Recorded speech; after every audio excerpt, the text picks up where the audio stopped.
Hello, I'm Wendy Vogel, and this is the Poetics, readings of contemporary works by emerging poets from around the world, brought to you by Sweetycat Press. Today's episode is co-sponsored by Mike Turner. Our first poem today is Crossroads by J.M. This poem was previously published in Spillwords. The earth speaks in whispers. Tell me about your journeys. Where did your mind wander? Where did your feet step? Where did your soul flow? Tell me all. Life as you sculpted, I want to know. A potter's wheel you were shaped upon. Did the kiln that baked your passions add to your core? Little pools of joy rippling about. How much water for a thirsty road to slake do you still hold? Tell me about your journeys. Tell me through the swirling mist of a myopic mind's eye. Allow me, colors reimagined, to see. A waltz plays from somewhere beyond. Afterthoughts linger as footsteps glide through an amative line's curve. Indelible prints of your designs upon my mind, the burst of its fragrance, the quilt of its colors, blossoms tinkling with laughter under a happy blue sky to drape you. Your kind thoughts prevail like the afterglow of a blazing dusk of compassion. Your grace shines through from the margin where starlight begins and purity reigns. Crimson strands of a sky cushion your beauty in thoughts and words. My thoughts came to you, passion in autumn shades, cloaking time with your embrace, till turns a fork, paths split since, a game of life's dice. I won my hand back, never the same. Warmth bereft, yearns a familiar tingle. No looking back, the seasons ever change. Twilight, sunset, strangers parting in the fading light. Embraced the night, each to love the dawn. The earth speaks in whispers. Tell me about your journeys. On this threshold of a hat-tip moment, allow a glance to rebound upon an answer to a prayer of souls in need of succor, to capture intense moments of heartfelt delight again. That was Crossroads by J.M. Our next poem is Summer Sips by Sharon Fame Gay. This poem was previously published in the River Poets Journal 2019. Summer sips on honeyed ale as autumn dons her plaid, then sends the last bees tumbling through Queen Anne's lace.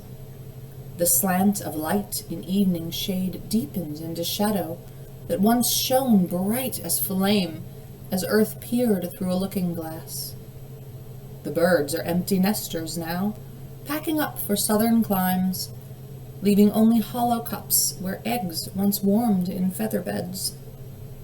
Deep below, a rumbling only nature hears, promises of frozen streams. Leaves that carpet forest floors skitter under waning moons.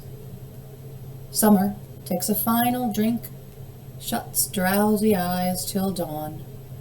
Then September steals the sun and moon, kept like jewels to bargain with winter. That was Summer Sips by Sharon Fame Gay.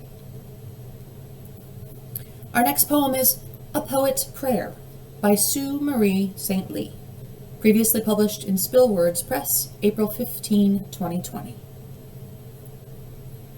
Forgive me, poor heart, the quest I encounter, the tear-laden paths, nights sleepless forever. If dreamers we are, and dreamers we die, I have no recourse, but ask myself why. The passionate waves which push forth our pens, ebbing and flowing within hearts of men. And what of the love, our eloquent love, rendered from visions God sent from above. The hunger for life from our guarded souls requires we write our heavenly prose. We cast out a light on beauteous things, or rid the dark night of perilous things. When down lay our pens and death says it's time, our stories, our yens will sleep without rhyme. God bless the poets, as only you can. Write our last poem with your loving hand. That was A Poet's Prayer by Sue Marie St. Lee. Our final poem today is Blue Plastic Pool by Kelli J. Gavin. This poem was first published in the author's own book entitled I Regret Nothing, a collection of poetry and prose, published August 2019. My mother sat for hours in the front yard. She would pull a folding lawn chair up to the edge of the blue plastic pool, positioning her sunglasses that she had saved from her last jaunt to Hawaii in the late 60s on top of her head, a tiara resting on her beautiful black, short curly hair. She was generous with the sun oil that always seemed to glisten on her arms. Once her feet entered that icy, hose-filled pool, my sister and I knew she should be left alone. Silence prevailed until she slowly removed her feet. Mom would towel dry one and then the other. She then stood next to the pool, always studying the water. In the late 80s, I finally asked why she loved that pool. Her answer came slowly as she removed her dark lenses. That pool is a refuge. I remember an ocean that I will never see again. I pretend that pool is water surrounding Hawaii, no other land that I can see. Even for a few moments, it is him and I on the beach. The him was Norman Allen Kaluhiokalani, the man she thought she would one day marry.